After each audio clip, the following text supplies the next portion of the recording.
Good morning. It's Wednesday, October 14th, and this morning in one of my devotionals, it's going through the book of Genesis, and Jacob his personality is kind of like a fighter, and so in this one part, he's fled from his brother.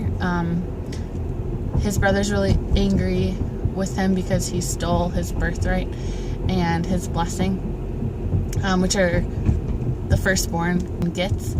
And it's 20 years later, and he's God's calling him back to go to his hometown to see his brother. And so on the way, Jacob wrestles a man who was actually God, and it's very symbolic too of his personality, I think, because he's a fighter by nature.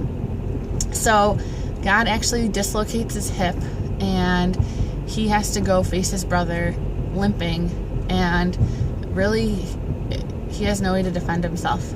And it's really neat because God's been working on his brother's heart, and Esau, Jacob's brother, sees him and embraces him, and they weep and are reconciled. So it's really, really beautiful.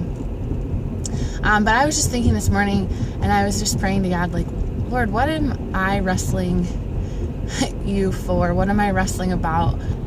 So I sprained my ankle last week, and I have been pretty stubborn about letting people help me. And I don't know if this is because I don't want to inconvenience people, or because I think I can do it all on my own.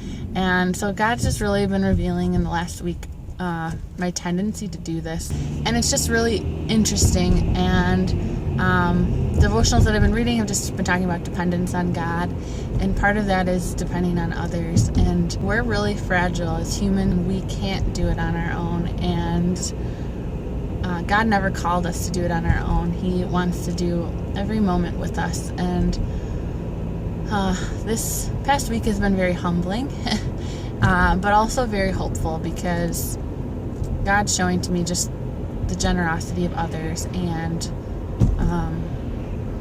taking off pieces of my pride too. So I pray for you today that you would just feel and invite God into every moment of your day. And I pray that He would blow your socks off, and that you'd just be amazed at partnering with Him and letting Him lead and doing life together.